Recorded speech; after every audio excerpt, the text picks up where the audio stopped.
saya akan menjelaskan tentang asuhan keperawatan kritis pada pasien dengan akut heart failure atau disebut juga dengan gagal jantung akut.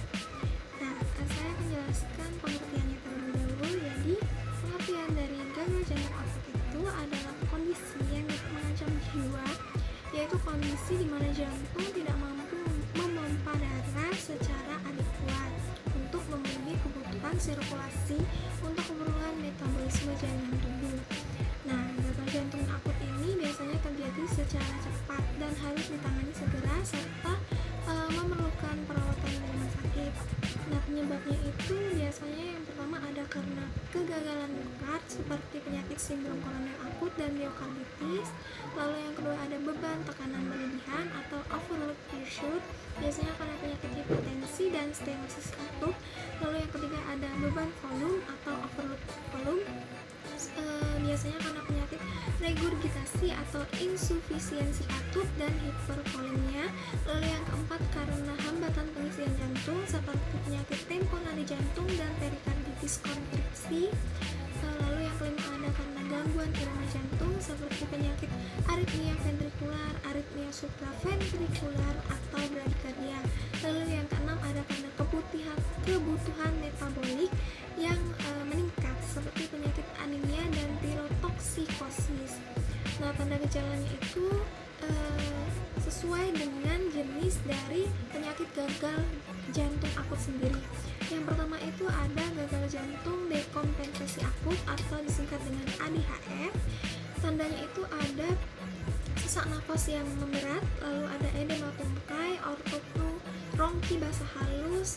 Lalu biasanya hasil dari ronsen dada itu normal dan hasil hemodinamiknya itu perfusi hangat, dingin, kongesti basah, kering. Lalu yang kedua itu ada edema paru akut. Tanda gejalanya itu ada sesak nafas secara tiba-tiba, biasanya disertai dengan distres pernapasan dan penurunan saturasi oksigen yaitu kurang dari 90%. Lalu ada rongki basah disertai dengan wheezing atau batuk darah. Lalu yang ketiga ada shock kardiogenik.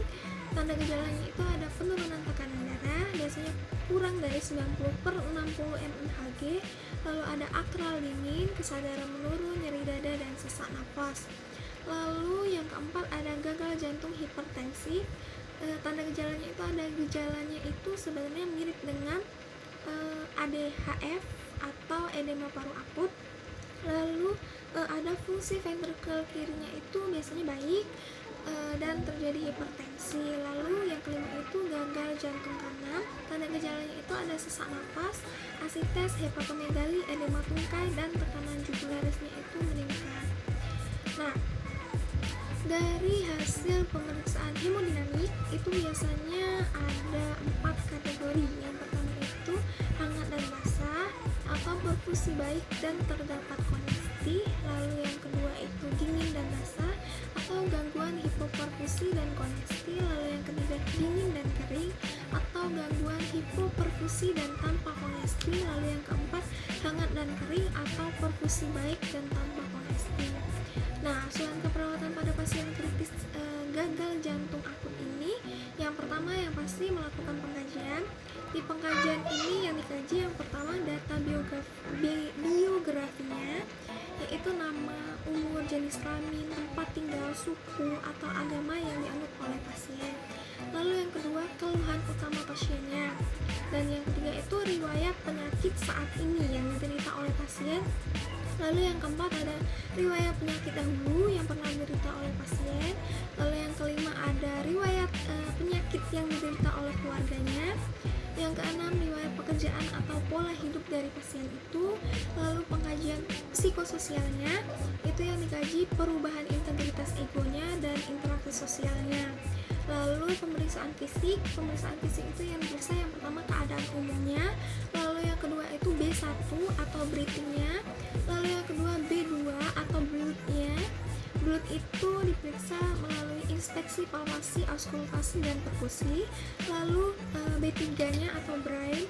Lalu B4 atau bladder, B5 atau bowel, B6 atau bone. Lalu setelah melakukan pengajian tersebut, yang kedua itu mengangkat diagnosa keperawatan sesuai dengan tanda gejala atau sesuai dengan hasil pengkajian yang telah didapatkan, terus ditetapkan diagnosa keperawatannya. Nah, pada pasien gagal jantung akut ini biasanya diagnosa yang muncul itu yang pertama penurunan curah jantung berhubungan dengan penurunan kontraktilitas ventrikel kiri dan perubahan frekuensi irama atau konduksi elektrikal. Lalu yang kedua, nyeri dada yang berhubungan dengan kurangnya suplai darah ke miokardium, perubahan metabolisme dan peningkatan produksi asam laktat. Lalu yang tiga, gangguan pertukaran gas berhubungan dengan perembesan cairan, kongesti paru sekunder, perubahan membran kapiler alveoli dan retensi cairan interstitial. Lalu yang keempat, pola nafas tidak efektif berhubungan dengan pengembangan paru tidak optimal, kelebihan cairan di paru. Lalu yang kelima, gangguan perfusi perifer berhubungan dengan menurunnya curah jantung. Lalu yang keenam, kelebihan volume cairan berhubungan dengan kelebihan cairan sistemik, perembesan cairan interstitial di sistemis akibat sekunder dari penurunan curah jantung dan karena gagal jantung kanan.